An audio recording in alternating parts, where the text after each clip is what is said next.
네, 오늘의 첫 번째 소식은 대구 원도심에서 활발하게 진행되고 있는 재건축과 재개발과 관련된 소식입니다. 현재 대구에서 추진 중인 주택정비 사업 228건으로 관리처분인가 현황을 보면 올해 28건으로 관리처분인가를 받았다면 곧바로 이주 및 철거가 진행됩니다. 갑자기 방을 빼야 될 기초수급자 A씨 8년 동안 살았던 집을 한순간에 잃어야 했습니다. B씨 마찬가지로 최근 살고 있는 집에 강제 철거로 인해서 분노를 참지 못하고 방화를 시도했다가 경찰에 붙잡히기도 했습니다. 월세 부담과 또 척박해진 생활 환경에 신음을 하고 있습니다. 네, 대구 원도심에서 대규모 주택 정비 사업이 활발하게 진행이 되고 있습니다. 집값도 올라가고 가로 경관도 쾌적해지는 효과가 크지만 이주와 철거와 관련해서 원주민과 세입자, 건물주, 그리고 재개발업자 간의 크고 작은 갈등은 쑥지지 않고 있다고 합니다. 먼저 이 기자. 현재 대구 지역에서 재건축, 재개발 얼마나 이루어지고 있는지부터 좀 현황부터 이야기를 해주실까요? 알겠습니다. 네, 현재 대구에서 추진 중인 주택정비 사업, 그러니까 주택정비 사업에는 재건축, 재개발이 포함되는데요. 이 주택정비 사업이 모두 228건으로 지난 2017년 213건에서 15건이 늘었습니다. 얼핏 보면 많이 는 것 같지는 않으시죠? 많이 는 것 같지는 않은 것 같아요.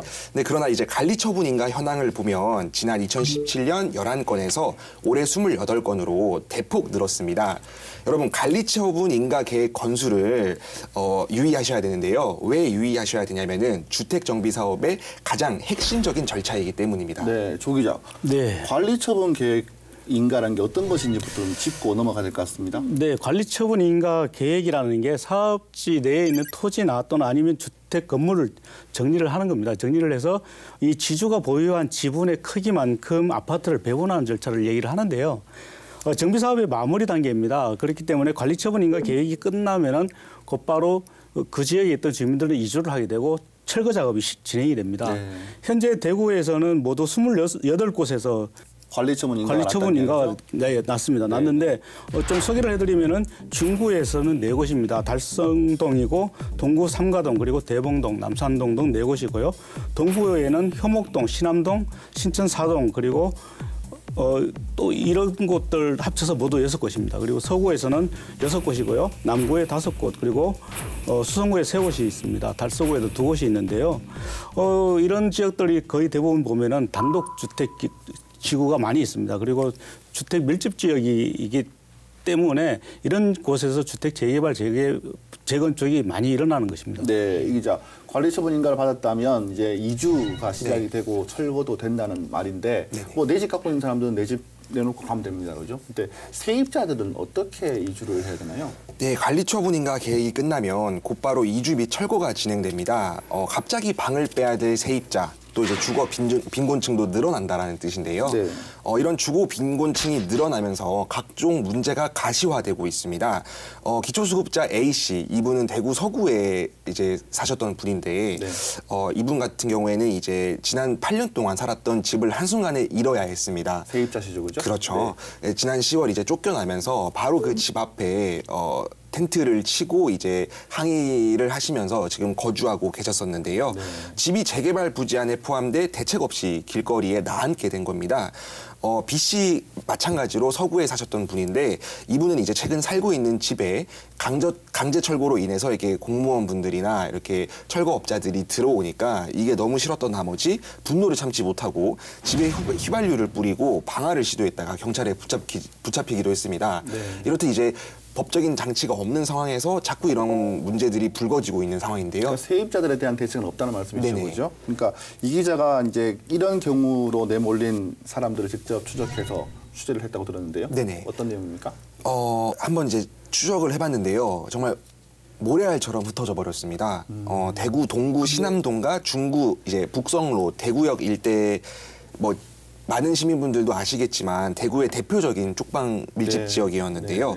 이곳에 거주했지만 이제 주택 정비 사업으로 내몰린 이들을 추적해본 결과 대다수 노숙 생활을 하는 등 뿔뿔이 흩어지는 모습을 보였습니다. 이들 중 대부분은 다른 곳에 뭐 거처를 마련하신 분들도 계신데요. 대다수는 이제 월세 부담과 또 척박해진 생활 환경에 신음을 하고 있습니다. 네, 맞습니다. 그 방금 이 기자께서 얘기하셨듯이 서구에 있던 그 텐트를 치고 생활하시는 분들, 이분이 8년 동안 그 지역에 살았는데도 불구하고 보상을 받지 못해서 보상을 해달라 이렇게 항의하면서 지금 텐트 생활을 하고 있는데요.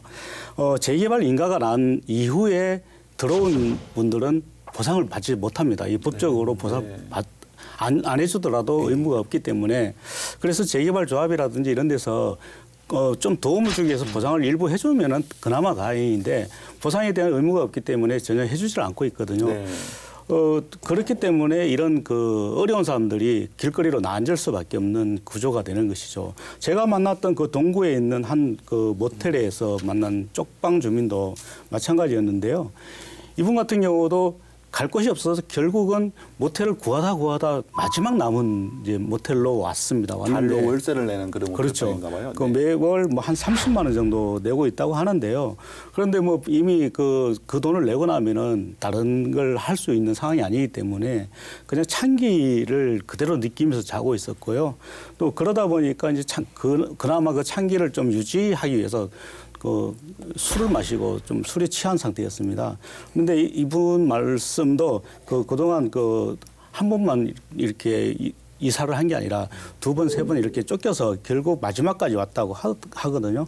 이분도 이제 어렵사리 이제 모텔방을 구했지만 이제 여기서 마저 쫓겨나면 어떻게 할 건지 여기에 대한 참 고민이 많았습니다. 참 안타까웠죠. 같은 고민이 계속 반복될 수밖에 없을 네, 거예요. 그렇습니다. 네. 이렇게 쪽방 주민들의 이제 공동체가 무너지는 것도 이제 직접 목격을 했었는데, 중구의 한 작은 원룸에서 만난 이제 60대, 70대 여성 2분이셨는데요. 최근 재개발로 쫓겨나서 이제 좁은 방에 같이 살고 있었습니다. 근데 이분들 같은 경우에는 여기 월세가 25만 원인데 이거를 다 부담하실 수가 없어서 이제 2분이 같이 살게 되신 경우였었는데요. 네.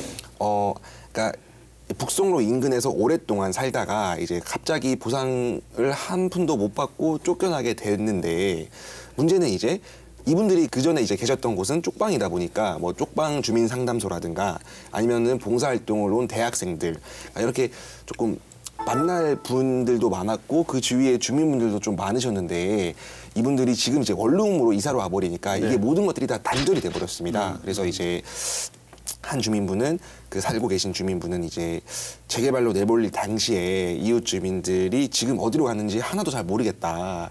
사실상 이제 공동체가 다 와해가 돼버려서 많이 좀 외롭고 조금 안타깝다라고 말씀을 하셨습니다. 좀 말씀하신 것처럼 이제 갈 데가 없어서 쪽방으로 이제 이사를 간다거나 또 천막이나 텐트를 치고 사는 사람도 있다고 들었는데요.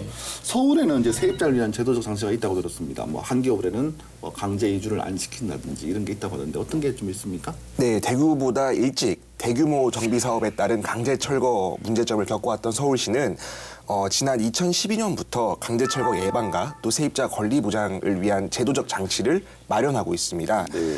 지난 2012년 뉴타운 재개발 수습 방안을 시작으로 주거 재생 지원센터, 또 인권지킴이단을 운영하고 또 정비구역 지정 요건 강화, 또 세입자 보호협의체 구성 등 관련 조례들을 강화해서 이게 무작정 세입자분들을 길거리로 내모는 것들을 조금 막는 그런 안전장치들을 구축하고 있습니다. 네. 주민의 대표 기관들도 좀 노력을 해야 되지 않을까 싶습니다. 뭐 네, 국회나 맞습니다. 네. 대구시 의회에서는 이렇게 좀 대책을 마련하는 움직임이 없습니까? 네, 아직까지는 이제 구체적인 움직임을 보이지는 않고 있는데, 사실 서울시의 예를 들어주셨는데 서울시에서는 법적으로 해결하지 못하는 것을 공무원들이 나서서 이제 그 중간에서 좀 타협을 할 수 있도록 조정 역할을 많이 해주고 있습니다. 그래서 용적률을 조금 높여서 그 수익금으로 세입자들에게 보상을 좀 더 해줄 수 있는 그런 방안도 마련을 하고 있거든요. 그렇지만 우리 지역 같은 경우는 이렇게 하고 있는 게 지금 전혀 없고요. 법적 장치 또한 여전히 부족합니다. 재건축 임대주택 의무 공급, 그리고 재개발 사업으로 임대 공급을 공급의 비율을 늘리는 내용이 지금 도시 및 주거 환경정비법 개정안이 이미 지난해 12월에 발의가 되어 있습니다. 국회에 발의가 되어 있지만 여전히 아직 표류 중이고요. 대구시에서도 이 법이 빨리 통과되기를 지금 중앙정부라든지 국회에 요구를 하고 있지만 이게 언제 통과될지를 모르기 때문에 적극적인 노력이 지금 노력을 하지 못하고 있는 상황입니다. 네, 최근 이제 대구시 의회에서도 이와 비슷한 발언이 나왔는데요. 김원규 대구시 의원은 원주민, 세입자 등의 보상 분쟁에 대한 공정하고 또 전문적인 합의 제도로서 도시분쟁조정위원회 이게 또 상정 전에 사전협의체를 구성하고 운영을 해야 된다라고 이제 주장했습니다. 김 의원은 협의체에서조차 합의가 어려울 경우에는 뭐 관할 구청이 또 조정위원회를 적극적으로 상정할 수 있는 권한을 부여받음으로써 또 분쟁 개입의 명분과 근거를 마련하는 이런 다양한 효과를 거둘 수 있다라고 주장을 했었는데요. 아직 대구시 조례도 뭐 마땅한 것들이 이제 없다 보니 또 대구시 의회 차원에서도 이런 이제 주민분들의 피해를 조금 구제해야 된다라는 목소리가 높아지고 있습니다. 네, 맞습니다. 그래서 결국은 이제 시민단체들이 좀 나선 게 있는데요. 지난달 그 11월 25일이었습니다. 국가인권위원회 대구 사무소 앞에서 진정을 내고 도시정비 사업 진행을 할 때에는 인권 침해 방지책 마련을 해라. 그리고 세입자들의 주거권을 보장을 해달라 이렇게 요구를 하기도 했었는데요.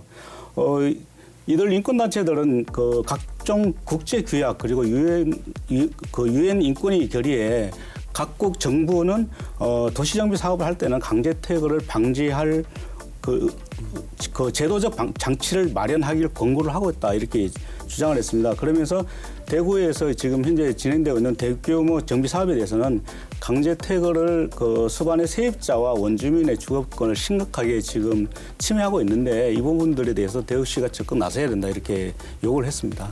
근데 사실 그 쫓겨날 수밖에 없는 세입자들의 처지도 우리가 생각을 해야 되겠지만 법적으로 이제 합당한 내 가치를 받을 수 있는 우리 소유자들의 권리도 분명히 침해되어서는 안 된다고 생각이 듭니다. 뭐 두 가치가 서로 상반될 수는 있겠지만 뚜렷한 해결이 어려워질 수 있는 부분이 아닐까 싶은데 어떻게 생각하십니까? 네, 맞습니다. 행정기관을 취재를 하다 보면 공무원들도 이 사안에 대해서 굉장히 난처해 하는데요. 세입자, 토지주, 또 개발업자 간의 이런 이해관계가 워낙 첨예하고 뚜렷하다 보니까 이제 한쪽의 일방적인 희생을 강요할 수가 없는 입장이지 않습니까? 그러니까 이제 공무원 입장에서는 이렇게 길거리에 내쫓길 위기에 처한 주민도 또 본인이 소유한 토지를 합법적으로 개발을 해서 수익을 얻으려는 주민도 다 같은 주민이잖아요. 그렇죠.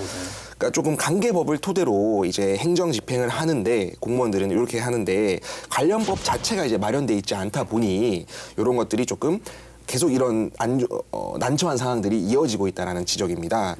전문가들은 이제 이주민 대책을 토지주와 개발업자에게 전가해서는 안 된다라고 이제 비판했는데요. 법적인 한계가 뚜렷한 상황이다 보니까 정부의 역할이 중요하다는 것입니다. 또 하나 좀 말씀을 드리면은 일괄적으로 한꺼번에 그 넓은 지역을 한꺼번에 개발을 할 게 아니라 부분 개발을 하면은 세입자들도 한꺼번에 쫓겨나는 게 아니거든요.